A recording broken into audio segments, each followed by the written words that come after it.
আসসালামু আলাইকুম গাইস। তো আমি ফাইনালি একটা কবরস্থানে দাঁড়িয়ে আছি।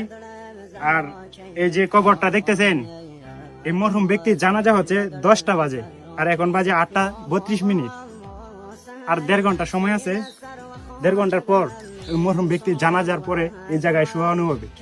দেখেন আমরা মানুষ কেমন, দেখেন এখন আসছে, অথচ কবরের পাশে কেউ নাই।